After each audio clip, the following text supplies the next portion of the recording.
Our scripture reading for today is taken from the book of James, chapter 4, verse 7. Submit yourselves therefore to God, resist the devil, and he will flee from you. Sa Tagalog, Santiago, Kabanata 4, talata 7. Kung kaya't magpasailalim kayo sa Diyos, tanggihan ang dyablo at siya ay lalayo sa inyo. Maraming salamat sa pagkabasa sa banal na salita ng ating Panginoon at sa mga pagpapalang tatanggapin natin mula sa Kanya. Makaupo na po ang lahat. Isa po yan sa mga kilalang-kilala na ng mga verses sa Scripture. At titignan po natin kung ano bang ibig sabihin ng James 4:7. Madali pong tandaan niya kasi napakaiksi lamang niya. Submit yourselves therefore to God, resist the devil and he will flee from you. So dalawang parte po, yung laman ng nag-iisang verse na yan. Number 1, of course, meron munang submission.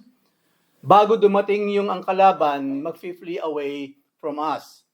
So, sa taon na ito ng 2026, simulan po natin ang mga unang araw, unang biyernes, unang mga sandali ng 2026 by learning this. Paano natin magagawa na yung kalaban mismo ang lalayo sa atin? Do you still remember yung pong ating yearly, yung pang isang taon nating tema? This is about clinging to the Lord. Yung pagkapit sa Kanya, kasi po ang sabi ng Panginoon, without me, you are nothing. Apart from me, you can do nothing. Ayaw nating para tayong nakakapit lang sa Panginoon. Ayaw natin yun. Ang gusto natin at ang gusto rin ng Panginoon, talagang nakakapit tayo sa Kanya. Kasi God knows kung meron tayong ginagawang bagay sa Kanyang harapan nang hindi naman nakakonekta sa Kanya. Alam niya yun. Ang gusto ng Panginoon, in everything that we do, nakakapit tayo sa Kanya habang ginagawa natin ang mga bagay na ito. Are we still complete in this room? Okay, we're still complete, ha? Make sure wala pong nasa labas. Okay, this is the time para makinig po tayo sa salita ng Panginoon. So, simulan po natin itong taon na ito by clinging to the word of the Lord, by clinging to God Himself, by always being present sa harap ng ating Panginoon. So, submit ourselves to God, resist the devil, and he will flee away from us. Ang pamagat po ng message ng Lord sa araw na ito ay submission. Titignan natin ngayon, sino yung prototype? Sino yung pinakamagandang dapat nating gayahin pagdating po sa tinatawag na submission? Yun po kasi ang hinihingi ng Panginoon sa atin, we must submit. Kung paano tayo under submission sa ating mga boss sa opisina, na kapag may inutos siya, wala tayong option but to obey, lalong-lalo na po sa Diyos na bumubuhay sa atin. Lalong-lalo na po sa Panginoon na laging nagliligtas sa atin sa tuwing tayo may problema. Lalong-lalo na sa Diyos na kapag may sakit tayo, siya ang nagpapagaling sa atin. So we must submit. Titignan po natin, of course, yung magandang example na pinakita ng ating Lord Jesus Christ. Ang sabi po sa Matthew 4, verses 1 and 2, after po ito ng kanyang baptism, nagpasailalim po ang Lord, because of righteousness, nagpasailalim siya sa baptism through John the Baptist. And after ng kanyang baptism mismo, ang sabi po, then Jesus was led up by the Spirit into the wilderness. Bakit siya dinala ng Holy Spirit sa wilderness? To be tempted, diba, by the devil. Sa verse 2, and after fasting 40 days and 40 nights, he was hungry. So dito po muna tayo. Nakita po natin, tingnan natin mismo yung example na nakita natin sa buhay ng Panginoon. After mismo na ang Panginoon magpabaptize, yung mga sumunod na mga steps ng kanyang buhay, under na siya sa leading ng Holy Spirit. The third person of the Holy Trinity. And of course, bakit niya ginagawa ang mga ito? Katulad po na naging usapan na ni John the Baptist. Sabi ni John the Baptist, ako pa ba ang ibabaptize mo? Hindi ba ako nga ang dapat ibaptize mo? Ano sinabi ng Panginoon doon? For righteousness sake. At upang matupad ang Scripture, and of course, bilang submission niya sa Father, gawin natin ang bagay na ito. Yung pang buong buhay ni Jesus Christ, nabuhay siya 100% totally under submission to His Father in heaven. Tayong mga tao, I think maging sa mga parents natin, hindi tayo naging 100% submissive, di ba? Kaya kadalasan may hinanakit ang mga magulang, Kasi yung submission, dun tayo may problema. Kahit sa kapwa natin tao. Kulang tayo sa submission sa parents natin, especially nung araw. Ngayon naman, kulang tayo sa submission, minsan naman sa mga asawa natin. Yung kasama, yung kabiyak mismo natin, ang sabi ng Panginoon, ang sabi sa Bible, si Adam mismo nagsabi, na makita niya ang kanyang asawa, "This is the flesh of my flesh and the bone of my bones." Iisa kami. So, ang sabi naman ni Pablo sa Ephesians, yun daw ang mystery ng church. Tayo ang bride, si Jesus Christ yung groom, ganun din naman ang mag-asawa. Napakagandang halimbawa ng mag-asawa kung paano nagmamahal si Jesus sa kanyang bride, which is the church. Ang sabi rin doon, yun daw mystery, iisa raw tayo. So paano yung yung husband and wife, paano wala silang submission sa isa't isa? Samantalang isa lang sila, di ba paradox yun kung tutuusin? Yun yung gusto ituro sa atin ng Biblia pagdating sa pagiging mag-asawa. We must be under submission to each other, of course, for the glory of God. Hindi submission sa paggawa ng kalokohan, sa paghihilan pababa, sa gawain, kundi submissive tayo sa Panginoon upang tayo, yung mga mag-aasawa, kayo ang mag-push mismo sa isa't isa para tumaas pa ang antas ng pananalbihan at spirituality sa harap ng Panginoon. Yun po ang dapat ginagawa ng mag-asawa. Hindi naghihilan pababa. Hindi pinipigilan ang asawa para makapag-move on pa further sa gawain, kundi sinasabayan niya. Hindi pinipigil, sinasabayan. Di ba? Yun po ang dapat gawin ng mag-asawa. So, ang point ko po doon, yun ang kaganda ng submission. Yun ang kaganda ng submission sa Diyos. Submission mismo sa ating sa mag-asawa, submission ng magulang, ng anak sa magulang, and so on and so forth. Napakaayos ng buhay. Yung mga bagay na nais ng Lord na mangyari, talagang mangyayari ng on time. Yun naman po kasi ang kinakailangan. Kasi ang sabi ng Panginoon, binigyan niya raw tayo ng buhay na ganap at kasaya-saya. Ngayon, hindi yun mangyayari basta-basta lang. Basta't ang Panginoon, binitawan na yun. Now, kailangan nating mag-submit sa Kanya. Magpasailalim sa Kanya, mag-yield sa Holy Spirit para yung buhay na ganap at kasaya-saya, maganap talaga sa atin. Kung hindi po kasi nangyayari sa buhay natin, walang problema ang Diyos yun doon. Kasi binigay na niya eh. Ang sabi po sa Bible, ang Diyos daw kapag nangako, tiyak Kanyang tutuparin. Kaso ang problema, kapag kulang tayo sa submission, nabibinbin yun, nabibinbin. Darating ang time ngayon, tayo pang magdadoubt kung talagang ang Panginoon ba tumutupad sa Kanyang mga pangako. So, further, matututunan po natin ang bagay na yun. So, dito po, again, ang Holy Spirit po ang nag-lead sa Kanya. Para matest. Ngayon, ang Lord ba kinakailangan pang itest? Of course not. All of these things kailangan mangyari because of the Scripture. Pangalawa, bakit siya kinakailangan mangyari? For us to follow. For us to see. Kumbaga, walang hakbang na hindi hinakbangan ng Panginoon. Kumbaga, sa umaakit sa hagdanan, hindi siya nag-i-skip. Kailangan lahat ng hakbang, hakbangan niya. Pinakita ng Panginoon ito mismong siya. Kung maalala po ninyo sa Old Testament, meron ding isang tao doon na nag-fasting din ng 40 days and 40 nights. Ang nang siya matapos, nagniningning kanyang mukha. Nagniningning sa presensya ng Diyos. And that was Moses. Naalala ninyo, 40 days and 40 nights siya doon sa bundok. And after nun, ano nangyari? Dala niya ngayon yung 10 Commandments.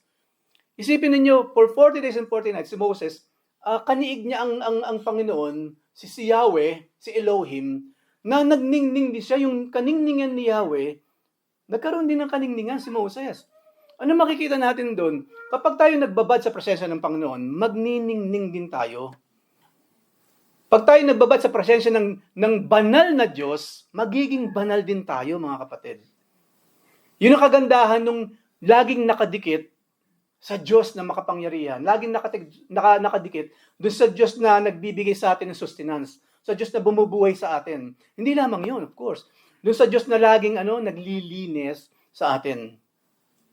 Kasi pag malayo tayo sa kalinisan, sa naglilinis, marami talaga tayo. Nakita natin kay Moses yun. Ngayon ang Lord, pinakita niya. Just like Moses, kasi po para siyang type and anti-type. Ang type po, ang tipo, si Moses. Ang anti-type, si Jesus Christ. Sinasalamin ni Jesus Christ, ano yung nangyari nung araw? But Jesus Christ, of course, being the Son of God, the begotten Son of God, perfect na perfect yung kanyang pagkakagawa sa bagay nito. So siya po yung nag-fasting day and night. Ang sabi po rito, Because he was led by the Holy Spirit. At hindi lamang yung kasi merong second program. After na mag-fasting ng 40 days and 40 night, why? Meron kasing mangyayari. And that will be yung sort of a very, very big test. Not to the Lord, but to everyone who will follow the Lord. Kasi then again, even though 100% man si Jesus Christ, wala naman siyang dapat patunayan for him to be tested.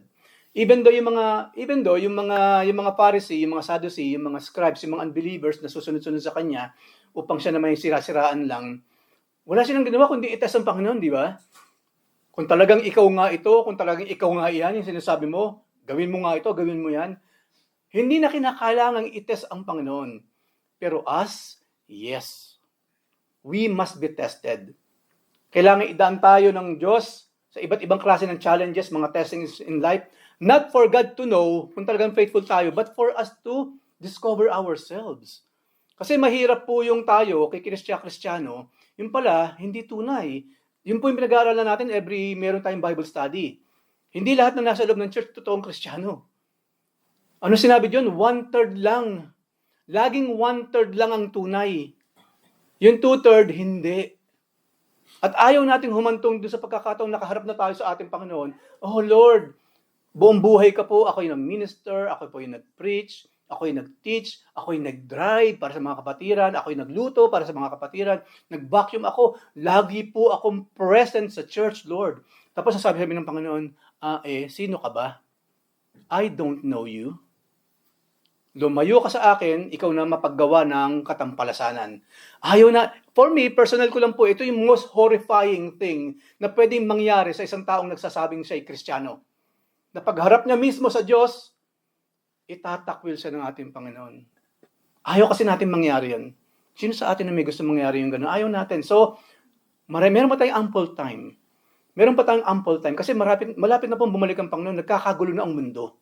Ano pa ba naman hinihintay pa natin? Na mabaliktad pa yung dagat, lumabas yun na sa ilalim. Huwag na natin hintayin yun. The time is near. Eto na, nagkakagulo na. Nag-aaway ng mga bansa and later on, magkakaisa yan against one enemy and that is Israel. It's very near. We have ample time. Konti na lang po yung oras na natitira, yung mga panong naiiwan. At ang magkakaroon ng rapture. Napag-usapan po kasi natin, isa po sa ating pinaniniwalaan, yung rapture. Bago po yung tribulation, yung kahirapang walang pangalawa, yung mga tunay na Kristiyano, yung 1/3, mawawala ng isang kisap mata. At sila'y sasalubungin ng Panginoon sa alapaat. At lahat ng madadagit sa rapture, papupunta ng heaven. Kung saan pawang kagalakan, magkakaroon ng marriage supper of the Lamb. Habang nagsasaya ang tunay na Kristiyano sa langit, yung mga naiwan na hindi kasi naman kasi tunay, kaya hindi na rapture, dadanasin nila yung hirap sa mundo.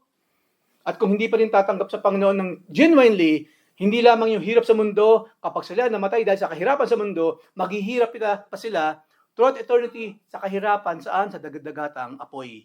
Sa tinatawag na impyerno. Hirap at hirap ng walang hanggan. Yun po ang mangyayari sa mga hindi tunay. Ang mararapture lang po kasi, according sa Biblia, yung genuine.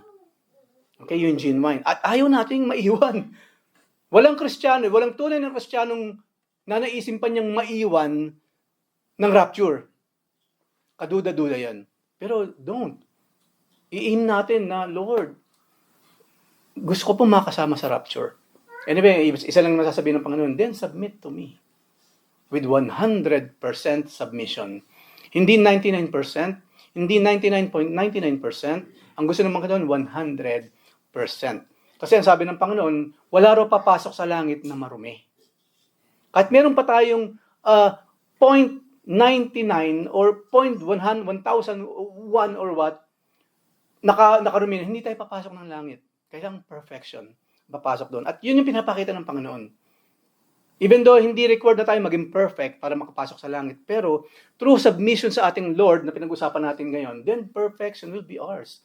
Kasi ano man yung naging tagumpay ni Jesus Christ, yun na rin na magiging tagumpay natin. Yun naman, kung tayo talagang 100% submissive in submission sa true vine na pinag-uusapan po natin na tema ng taong ito. So, after ng mga panahon na yon, imagine natin, gutom na gutom ang ating Lord. Alam niyo po ba na inong isang araw, I think meron ako nabasa, meron ng gaya sa Panginoon, napanood ko, nabasa, or meron ng kwento sa akin, or what, merong gumaya sa Panginoon, 40 days and 40 nights of fasting, patay. Patay. Alam niyo po bang fasting, bunsod ng Holy Spirit? Hindi yan, sa makalawa, magpa-fasting na ako. No, para mapumayat naman ako, or what. Yan pang isang kamalian. Ang fasting po, hindi pagdadayat, hindi para pumayat. Kasi alam niyo kung yun nakaisipan ka na ng kalamihan, ano mo mag-fasting ka para pumayat ka? Physical na katawan na naman ang pinag-uusapan. Ang fasting po sa Biblia, spiritual. Hindi sa physical.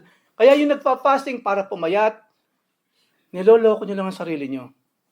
O sabihin nyo lang ganito, magpa-fasting ako in the flesh.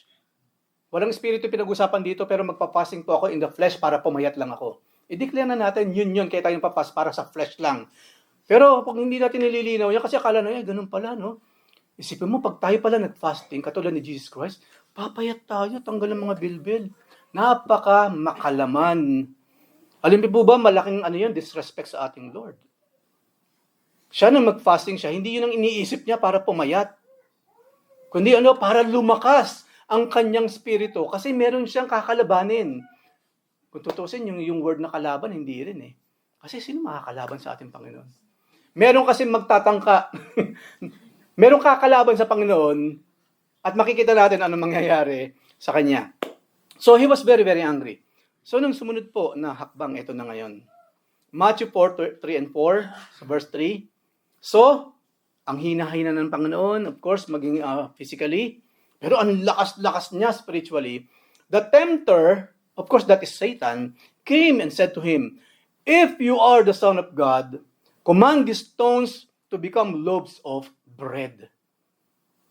Alam ka agad ni Satan siyempre kung ano yung antimano na kailangan ni Jesus Christ in the flesh. Pagkain ka agad yun. Pero ang sabi ng Panginoon, but Jesus answered, it is written, man shall not live by bread alone, but by every word that comes from the mouth of God. Talagang yung salita ng Panginoon ay bread from heaven, pagkain po ng ating kaluluwa kasi ang salita ng Diyos. Alam nyo, spiritually, spiritually, na pagkain po talaga ang Word of God. And that is for our souls. Kaya nga po lagi nating ina-admonish ang bawat isa, mag-aral po tayo ng Scripture. Alam mo bakit maraming nagsasabing Kristiyano, mahina sila pagdating sa paninilbihan sa Panginoon? They lack the Word. Anong sustenance meron sila? Kumbaga, hindi lang bata, maging tayo mga matured na, kapag tayo hindi kumain talaga, hindi natin pinipid yung flesh na ito, ano magagawa natin sa opisina? Manlulupaypay. Nagpuyat ng buong magdamag, kung ano-ano ginawa, pagpasok sa trabaho, kulang sa tulog, diba? Nabago yung sistema ng katawan, nagkagulo-gulo ngayon yung system sa loob ng katawan niya, pati time clock or what. Kinabukasan, ano magagawa niya sa opisina? Lulugo-lugo. Alam niyo po, ako personally, one of my hatest thing to happen to me, ayoko nang ako inaantok sa opisina. Alam niyo bakit? Binabayaran kasi ako para magtrabaho. Hindi ako pwedeng lulugo-lugo sa opisina. Hindi pwede. Una, ang boss ko talaga ang Lord kasi O, ako mo anak, paano mo magagampanan yung trabaho binigay ko sa iyo puyat ka ng puyat. Yung katawan mo, sinisira mo. Ako personal ko po lang po yun. That is my principle in life. Ayoko nang inaantok-antok ko sa opisina. Ayoko nung ganun. Kaya po hangga't maaari, 6 to 7 hours a day, that's good enough for me. Ayoko po mapuyat kasi gusto kong magtrabaho ng maayos. Kaya po, pag tanggap ko ng trabaho, ganun na lamang importansyang pwede ko ibigay sa sahod ko, I mean.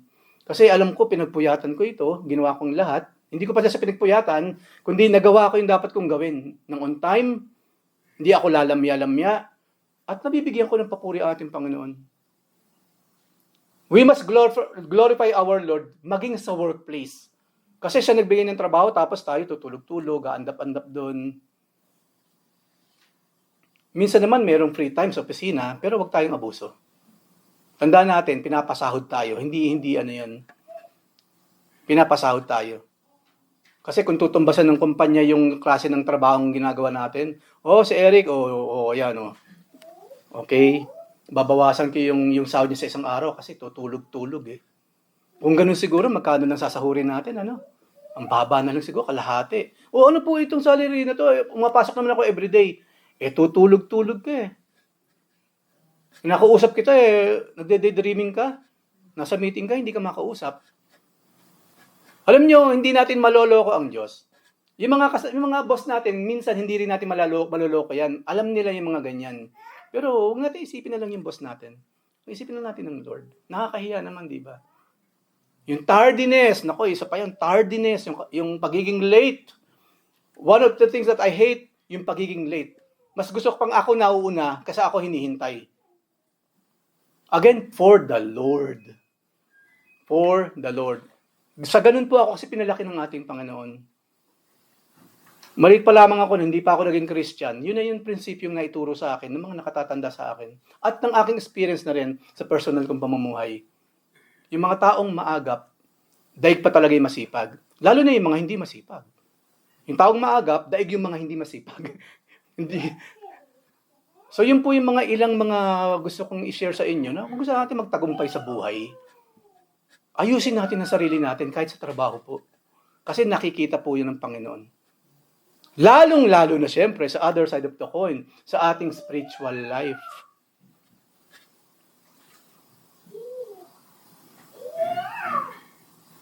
Na paminsan-minsan, kailangan kong matulog ng mas on time kasi para bukas hindi ako aantok-antok. Yung bang pinaghahandaan natin yung gawain. Pinaghahandaan po ang gawain, kaya nga po sa Israel, bago ang Sabat, merong day of preparation, di ba? Dapat po yung Thursday, nagpe-prepare na tayo doon. Siyempre, naiintindihan natin yung mga nagluluto. Kasi gabi lang talaga umuwi yung mga yan, mapupuya talaga sila. Pero besides them, tandaan natin, before the Sabat, meron munang day of preparation.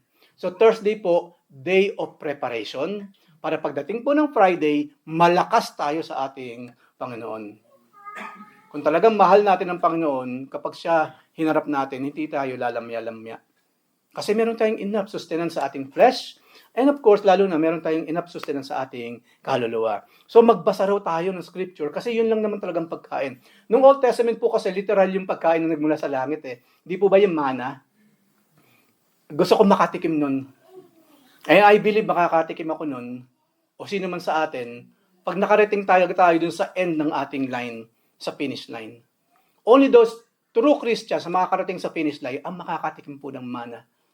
Yung food of angels. Sinong ayaw makatikim ng food of angels? Right? Kasi bubuhayin tayo ng Panginoon.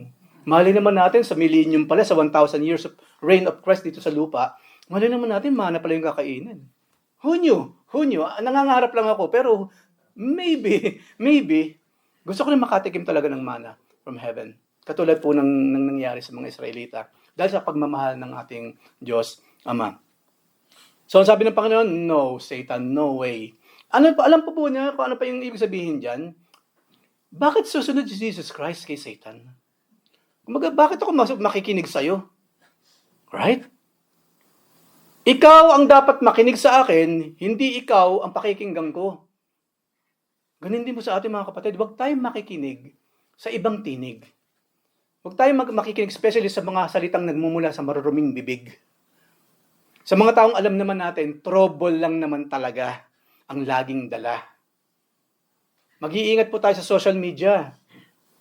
Alam niyo po ba, isa sa mga napanood ko sa ang mga tao ngayon, halos kulang na sila sa capacity pagdating sa critical thinking. Didiretso yung ang tao raw nowadays, they are getting dumber and dumber. Imbis na tumatalino, lalong hindi nagiging matalino. Lalo na sa advent ng AI, ang daming debate niyan online kasi mga artists, mga AI, maraming tao hindi lang nagigets. Yes, kailangan natin ng AI kasi wala naman tayong magagawa kung di gawin yung requirement, pero never ever na tayo talagang 100% magpapasailalim sa AI. Kasi alam niyo kung bakit? Halimbawa sa mga artist, ako personally, pag hindi mo kayang gawin manually yung bagay na yan, paano kung wala ka ng makina? Ano magagawa mo ngayon? Katulad ko artist, kung ako magre-rely sa AI para ipag-drawing ako ng AI, Paano kung nawala yung mga yan at kailangan kong gumawa, magtrabaho using my hand? Anong knowledge meron ako ngayon? Wala. So sabi ko, nga naman, bukod sa napaka-dumb ng mga movies, napaka-dumb ng mga teleserye, napaka-dumb ng mga mapapanood mo sa around the world, mga nagti-TikTok, pag nanood ka ng TikTok, hindi naman katalinuhan na makikita mo kundi kawalang saysay. So piliin po natin yung tinatangkilik natin. Dapat po tayo mayroon tinatangkilik kasi meron siyang maganda or positive na effect sa atin. Lalong-lalo na dito. Kaya never ko po akong naging tagasunod ng mga trending sa mga viral things. I never do that. Never. I'm not the Lord Jesus Christ. Pero makikita natin dito, ang Lord hindi siya basta susunod na lang. Hindi siya basta gagaya na lang. Ang Lord ang ginawa niya, Satan, tumigil ka. Ako ang dapat mong pakinggan, hindi ikaw ang pakikinggan ko. Hindi niya ginawa. Kasi under submission na rin sa kanyang amang nasa langit, never, of course. Imagine ninyo, makita mo yung anak mo nakikipag-usap kay Satanas. Ano mararamdaman natin? Okay, wag na nga kay Satanas, sobra naman yun. Nakita natin yung mga anak natin nakikipag-usap sa isang taong kilala naman na kriminal. May mga bagay na ginagawa sa barangay ninyo na hindi maganda. Kilala sa pagiging sagarol, kilala sa pagiging babaero, lalakero. Sa tingin niyo maganda ba yun pag nakita ng anak natin nakikipag-usap o sumasama sa ganyang klase ng mga tao? Hindi, di ba? Hindi.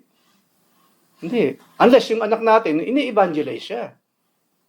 Pero kung hindi naman, wag nating mamaya malalaman pala natin, muntik na ako madulas. Makikita pa natin yung isang bagay na kinakailangan nating iwasan bilang isang tunay na Kristiyano. So, kung meron tayong kailangan, wag tayong gagawa ng something na number one, against sa ating Panginoon. Kasi sa isang iglap naman, pwedeng gawin ng Panginoon na hamburger yung mga bato. Pwedeng gawin hamburger yun. Bakit tinapay pa? Lagyan pa na ng burger sa loob, di ba? Ng ham. Pero ang prinsipyo yung tinuturo ng Lord, number one, hindi sang-ayon sa kalooban ng aking Ama. Yung sinasabi mo. Pangalawa, hindi ako dapat nakikinig sa'yo. Ikaw ang dapat makinig sa akin. Ang submission sa Ama lamang at submission natin sa ating Panginoon lamang. Hindi sa ibang tinig, sa ibang bibig, sa ibang tao na hindi naman natin mapagkakatiwalaan. Be wise. Kung paano sinabi sa Biblia na be careful daw tayo mga Kristiyano because evil company corrupts good habit. Walang taong matino na kapag dumikit sa mga hindi matitino, hindi mahahawa. Mahahawa po yan. Ang kadalasan pa, hindi natin nalalaman, ipinaglalaban pa natin yung bagay na nakakasira sa atin, maging sa ating pamilya. Tandaan po natin, ang ating, after sa gawain, after sa Lord, ang priority natin pang ang ating mga asawa, ating mga pamilya. Kung meron tayong tinatangkilik na sumisira sa relasyon natin sa mag-asawa, tanggalin na yan. Nagkukulang tayo sa ating mga anak, tanggalin po yan. Kahit masarap kasi siya, nakakatulong naman sa akin Pero, tingnan natin ang pamilya natin. Inilagay siya ng Panginoon sa ating mga kamay, especially ang mga kalalakihan, para mga pamilya niyan alagaan. Kalimutan yung iba. Unahin ang pamilya. Especially kung ito'y makakapag-build up ng mga relationships. Lalong magiging close ang mag-asawa, lalong magiging close ang mga magulang at mga anak. Hindi lamang yun. Siyempre, meron pang in-offer si Satan. Matthew 4:7-8. Then the devil took him to the holy city holy city, and set him on the pinnacle sa tuktok ng templo, and said to Jesus, if you are the Son of God, throw yourself down. For it is written, kasi ginamitan siya ng verse ng Panginoon nung una Ngayon, gumamit na rin si Satan ng verse mula sa Psalms 91:11 and 12. If you are the Son of God, throw yourself down, for it is written, He will command His angels concerning you. And, hindi lamang yun, on their hands, they will bear you up, lest you strike your foot against a stone. Pero simple lang ang sinabi ng Panginoon. Verse again. Galing po ito sa Deuteronomy 6:16.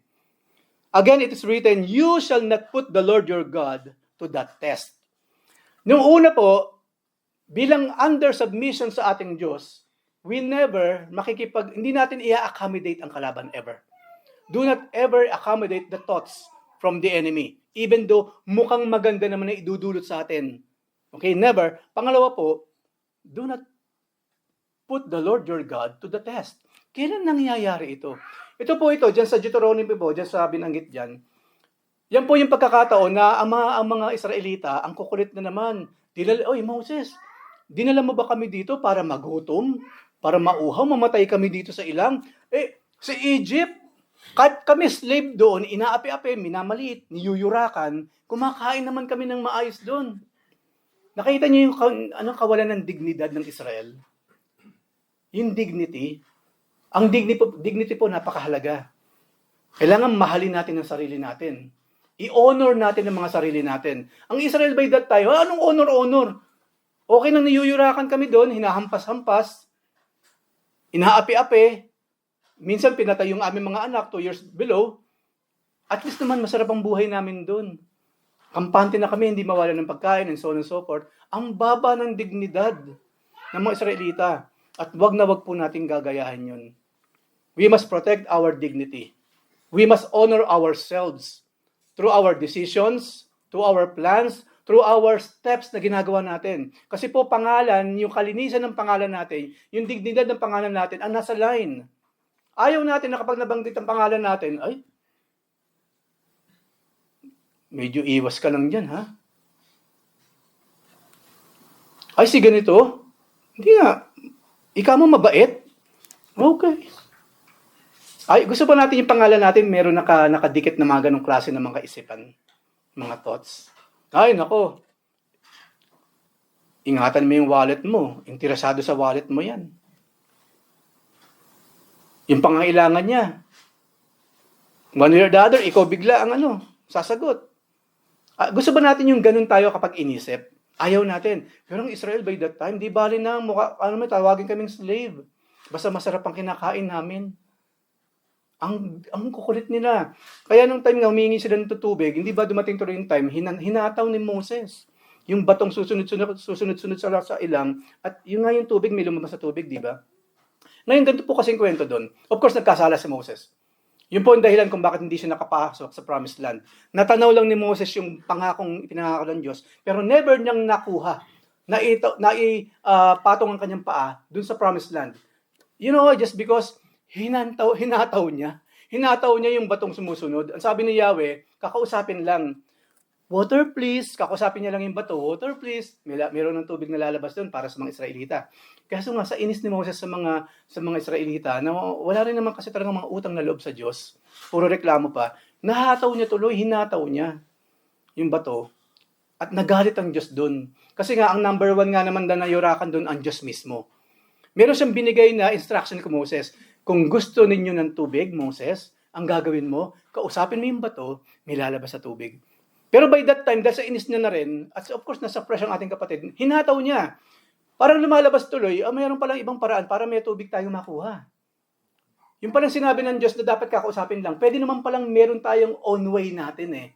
Pwede palang hatawin at may tubig ng lalabas. Kaya nagalit ang Diyos doon. Ang itinuturo po doon, ano man ang instruction ng Diyos, eksakto po natin dapat sundin. Eksakto. Yun po yung sinabi sa Joshua 1:8. Basahin nyo araw at gabi ang aking mga salita. Pagbulayan ninyo ha. Bakit naman po? Nasa ganon, alam ninyo kung ano ang gagawin ninyo at alam ninyo kung papaano nyong gagawin. Diyan po nagkakahiwalay ang mga klase ng Kristiyano. Lahat ng Kristiyano halos nagbabasa ng Biblia, pero pagdating sa application, magkakaiba. May mga taong nagsasabing Kristiyano, sumasamba saan? Sa bato. Sumasamba sa kahoy. Sa pilak. Ngayon sa plastic na rin. Kasi mahal na yung mga yun eh. Pati marmol, mahal na. Porcelain, mahal na. So plastic. Sumasamba sa mga plastic na gawa ng kamay at yuyukuran nila sasambahin. Pinupunas-punasan pa, hinahalikan pa. Ang daming humalik doon. Ang daming nagpunas doon.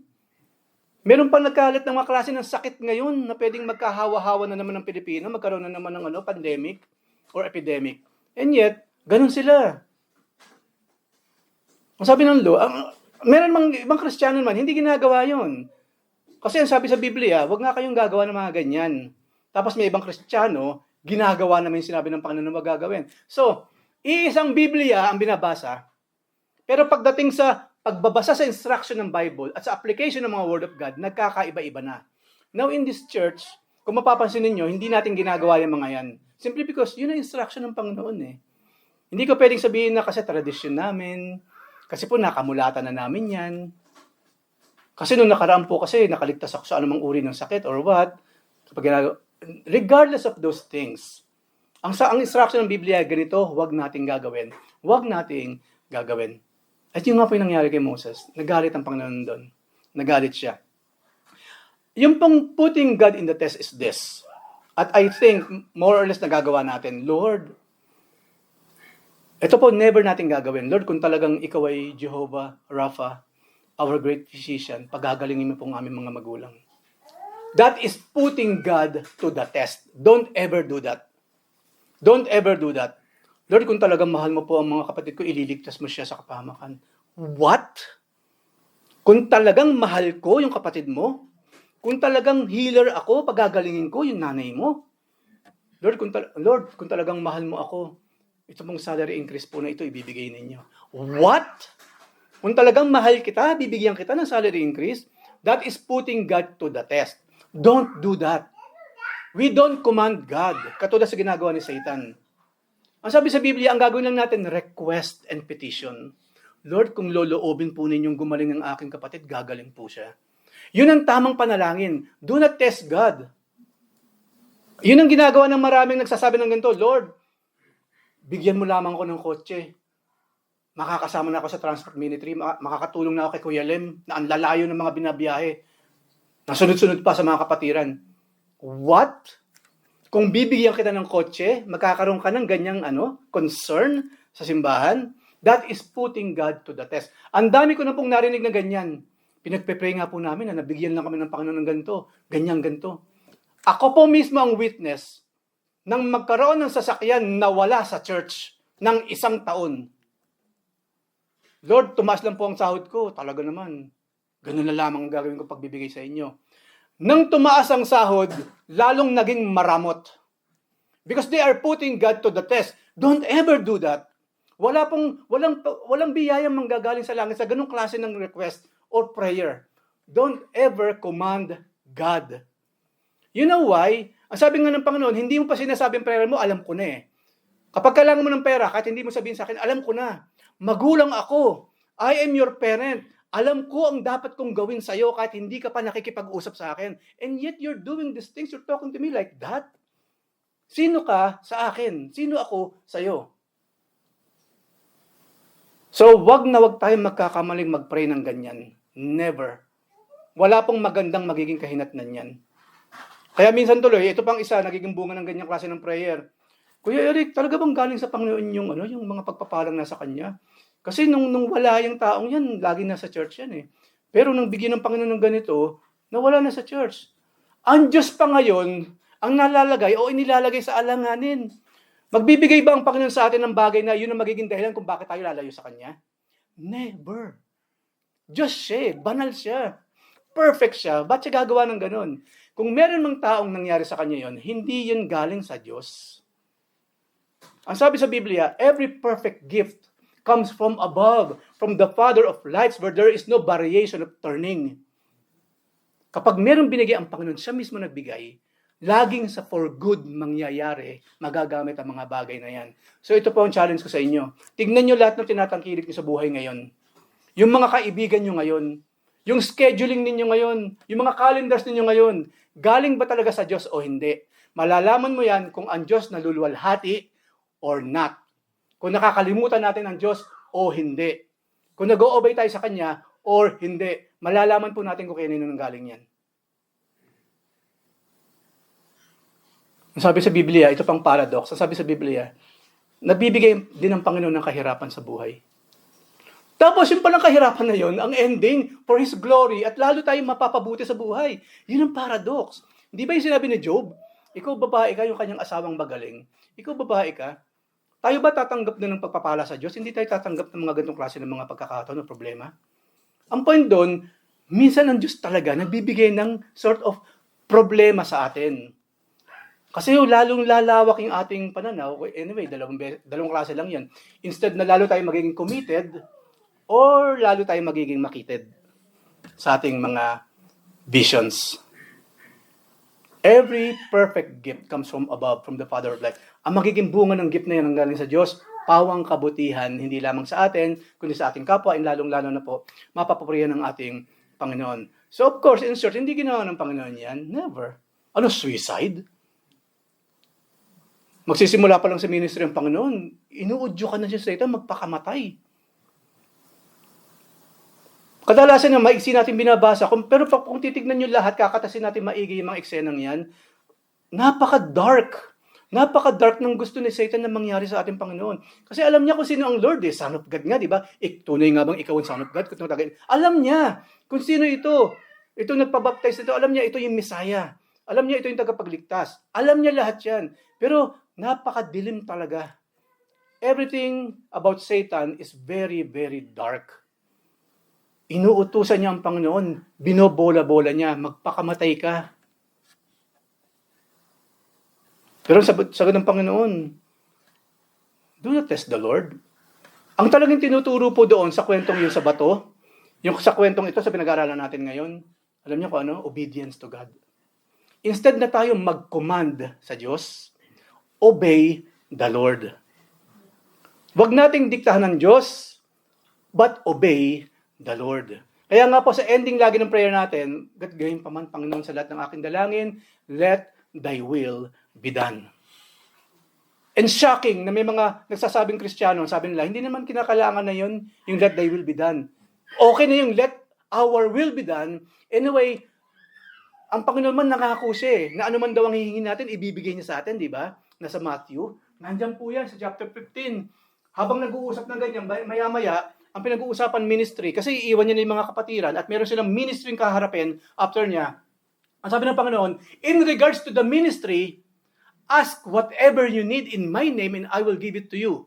Pero yung mga kunya-kunyaring Kristiyano at yung mga unbelievers, kung saan-saan ginagamit yung pangako ng Panginoon.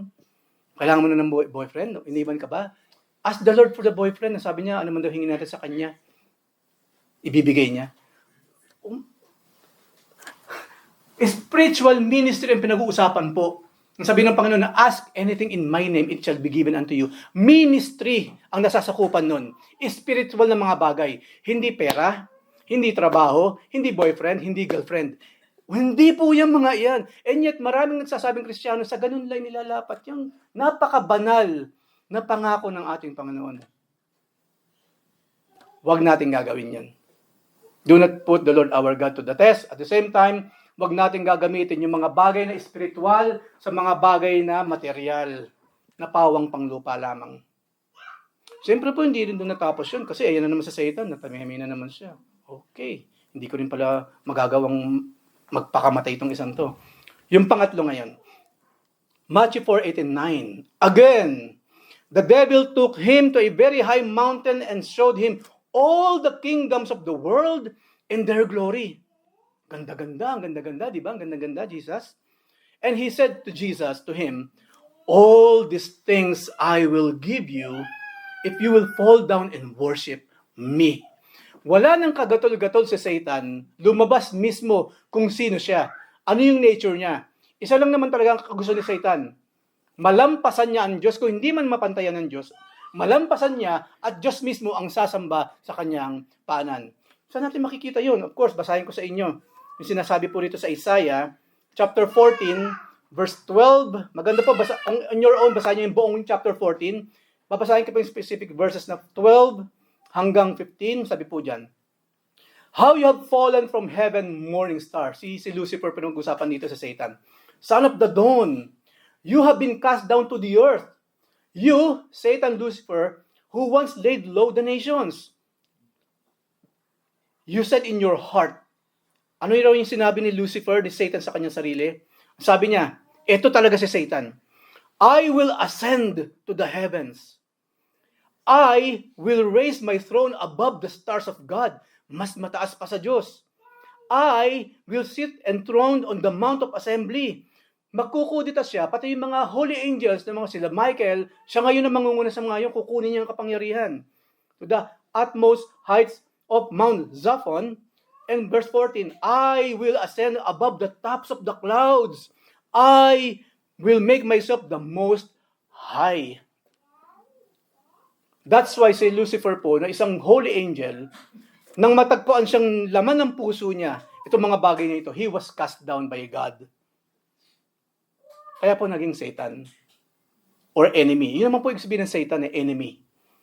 Lucifer, the enemy, or Lucifer, the Satan.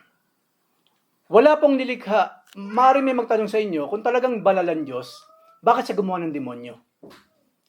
Bakit siya gumawa ng diablo? Kung talagang banal siya. Why? Alam niyo po yung tanong ngayon, mali in the first place.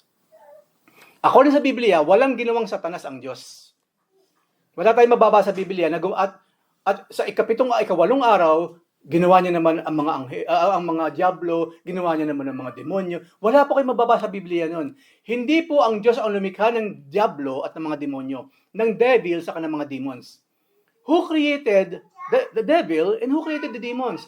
They created it from within themselves.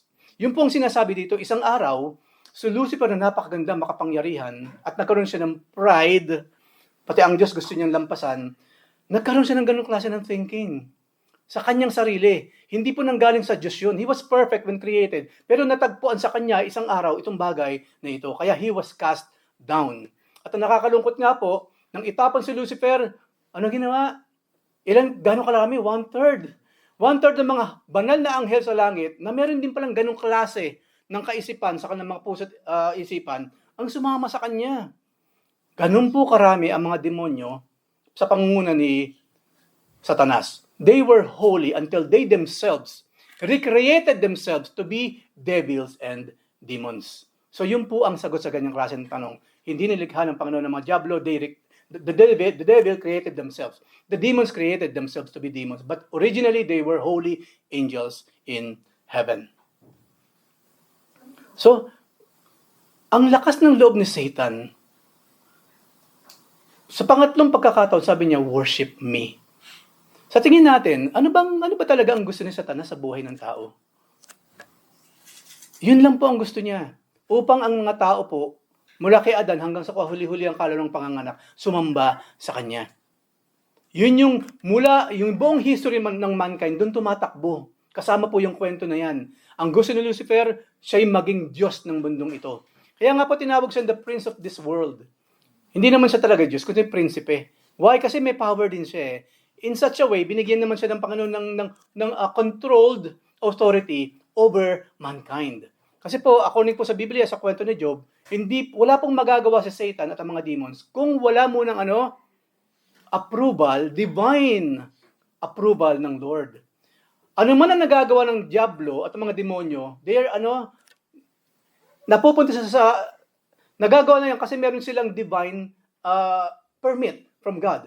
At laging ang ending naman doon, laging kabanalan nila, lalo siya mapupurihan. Kasi ginagamit lang ng Panginoon ng mga taong, ang mga kalaban na ito, ang mga evil spirits, for His glory. Kasi lalo niya lang tatalunin niya mga yan. Ang Lord naman, lagi nang nalululahati. Hindi po totoo yung pinapakita sa movies, sa mga kwento, ng mga kalaban na nanalo at the end. Walang sinasabi sa Biblia na at the end si Satan na mananalo, yung mga demons sa mananalo, never, ever. Kasi ang Diyos lang ang laging panalo. At kung gusto natin magpanalo, then we must submit ourselves to the Lord Jesus Christ. We must. Saka natin i-claim yung sinabi sa chapter 8 ng Romans, for we are more than victorious in Christ Jesus. Yan po, ang dali-daling banggitin yan. We are more than victorious in Christ Jesus. Hindi yan basta-basta sinasabi. Alam niyo, marami pong verses sa Biblia, pag-isipan muna natin maigi bago natin i-claim. You are more than victorious in Christ Jesus. Patunayan mo nga. Kasi ang Biblia, sabi po, sino yung mga victorious? Ang victorious po, yung talagang may under submission sa Diyos. Buong lakas, kaluluwa at kaisipan. Yun ang more than victorious. Anything under that, no, they cannot claim that verse. Maingat po tayo sa pag-claim. Sa pagbabasa ng mga verse sa Biblia, i-claim natin, be very, very careful. Kasi hindi natin maloloko ang Panginoon. Maaaring ang tao pag narinig yun, buti pa siya, more than victorious in Christ Jesus. Kahanga-hanga ka, kapatid. Ang tao maaaring ganun, mabobola natin, pero ang Diyos po hindi. And each time ginagamitan natin mga verses na hindi nararapat sa atin, we are committing sin against the Lord. Dagdag na naman yun sa kasalanan na ginagawa natin sa kanyang harapan. Ulitin ko po, bago tayo mag-claim that we are more than victors in Christ Jesus, tignan muna natin kung tayo ba nasa katotohanan hula o talagang under tayo ng submission sa ating Panginoon. So, that is Satan. At the end of the day, ang gusto lamang niya, ma-usurp ang power ng Diyos. Tinangkapan niya. Ganun siya ka-evil na sa sobrang evil ni Satan, tinangkapan niyang pasambahin ng Panginoon sa kanya. Alin ba po ba ang isa sa bunga ng pagiging evil? Kawalan ng kokote. Kawalan ng common sense. Kasi alam niyo kung bakit? Kasi walang truth sa evil. Sa lahat ng evil persons, wala kasi ang katotohanan sa kanya. So ang lahat ng ginagawa niya, under lamang sa sa bracket ng kasinungalingan. That's why napaka-evil ni Satan for him na gawin pa ang bagay na ito. Bunga ng pagiging evil niya, yung utusan pa niya ang Panginoon na siya ay sambahin. Pero ano ginawa ng Panginoon? Tayo man, di ba? Kasi pwede tayong alok-alok ni Satan. Gusto mong gumanda ka palalo? Parang si Eva lang, di ba? Yun ang naging selling point eh. Yun yung RTB, Reasons to Believe, ni Satan kay Eva. Tunay nga ba? Sabi ng Diyos, kapag kumain ka niyan, ikaw yung mamamatay. Diba? So si Eva, sinabi naman niya kung ano yung inutos, may konting dagdag pa. Pero ano sabi ng Satan? Actually, hindi. Pag kumain ka ng prutas na yan, magiging para kang Diyosa. Hindi pala parang, magiging Diyosa ka. You will be like God.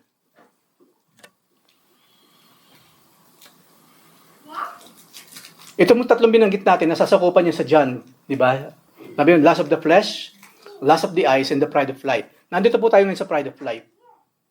Ang Satanas talaga, ang kalaban, mag-aalok siya ng mga bagay na mag-a-appeal talaga sa ating physical, sa ating emosyon, sa ating kaisipan, sa ating puso.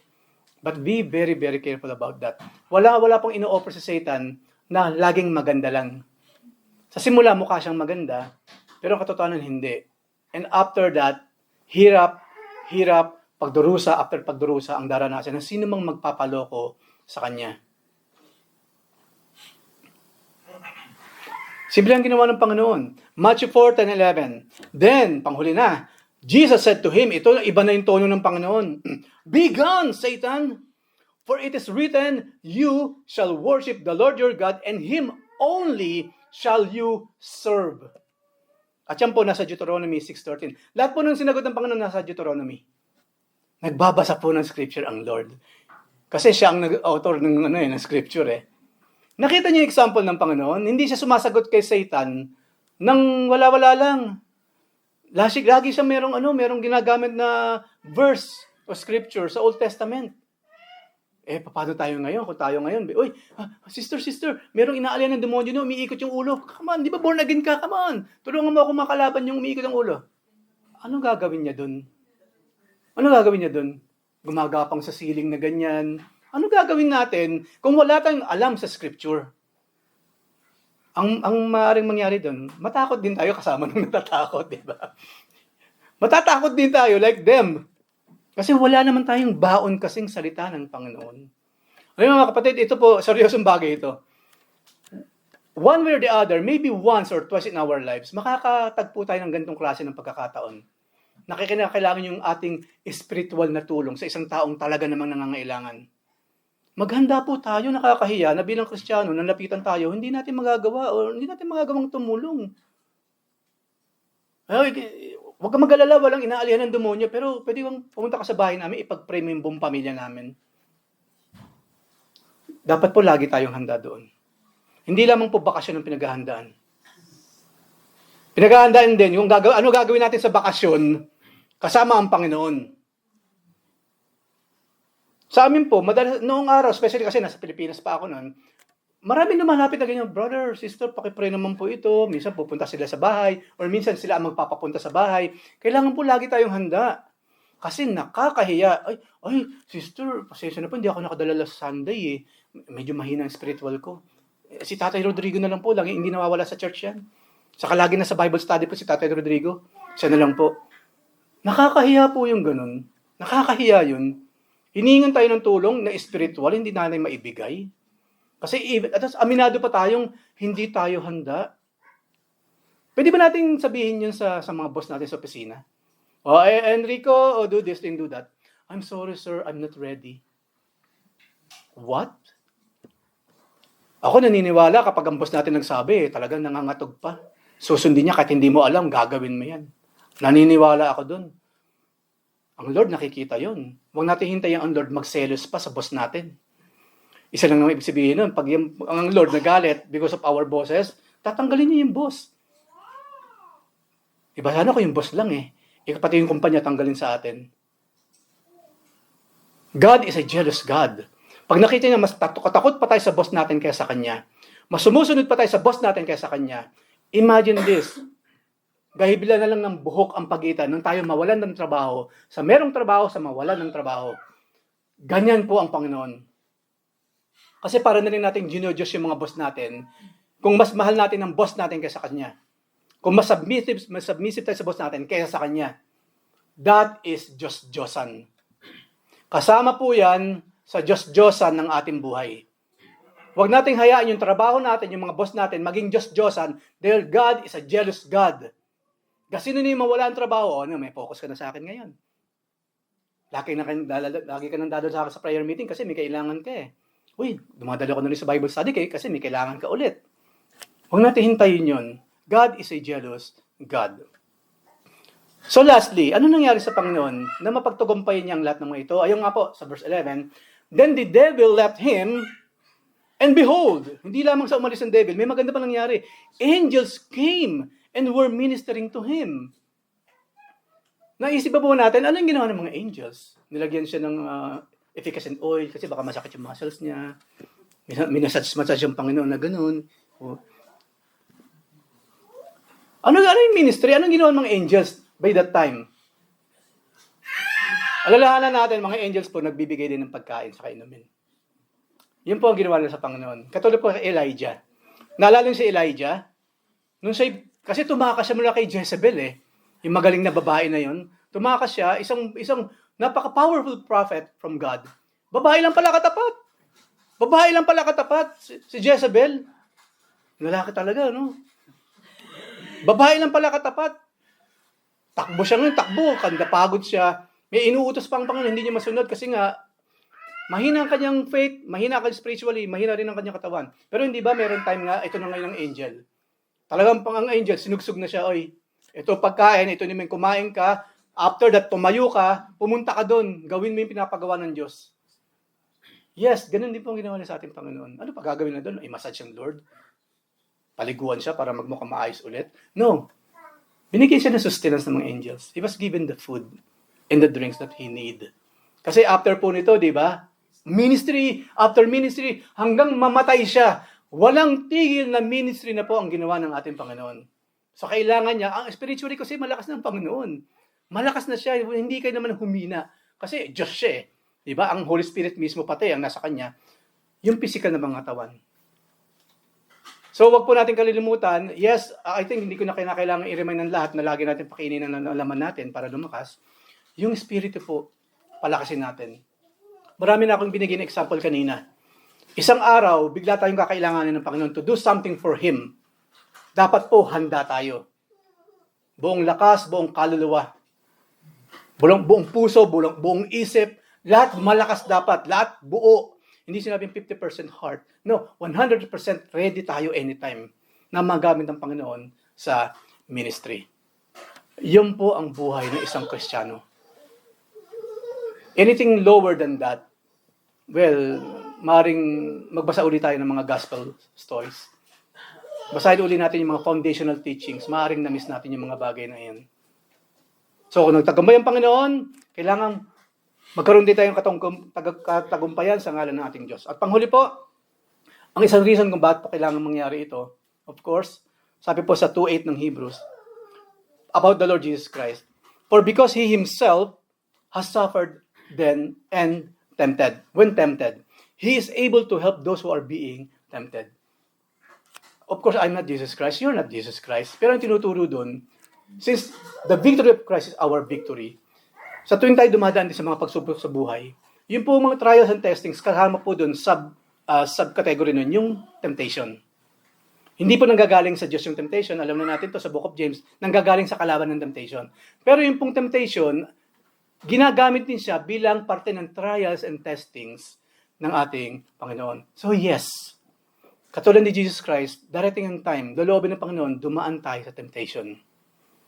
But the point is, yes, meron temptation under trials and testings, we must win over those temptations. Kung paano ang Panginoon, napagtagumpayin niya ang lahat ng temptation ng ating kalaban. Definitely in this life, maraming temptation na dumadaan sa atin. But now, we know what to do. And we have no reason para magdahilan pa kung bakit hindi natin magagawa ang mga bagay na ito. Remember, kung talaga nasa atin si Kristo, then His victory is our victory. So kung sakali man dumarating ng time, even now, nararamdaman natin si Satanas, andyan na naman, o isa sa kanyang mga demonyo, nandyan na naman sa ating tabi, kumakatok-katok, ng entice. Alam na natin gagawin natin. Number 1, submit ourselves to God. Yun yung buong kwento na pinag-usapan natin. At ang prototype natin, the Lord Jesus Christ. And then, ano mangyayari? Just resist the devil and he will flee away from us. Walang epic battle po. Walang epic battle between us and Satan. All we have to do is to resist. Kumbaga sa salesman, ay, hindi po ka bibili, hindi ko po kailangan. Ganun din po sa kalaban. Huwag na tayong, kung ano yung sinasabi natin, Satan, lumayo ka sa akin, I bind you, go to the bottomless pit now. Hindi po sa atin yun. Yung pong pagbabind sa kalaban, kay Angel Michael po yan ibinigay. Angel Michael. Nabasa po natin sa Book of Revelation. Marami po kasing Kristiyano ganyan ang ginagawa.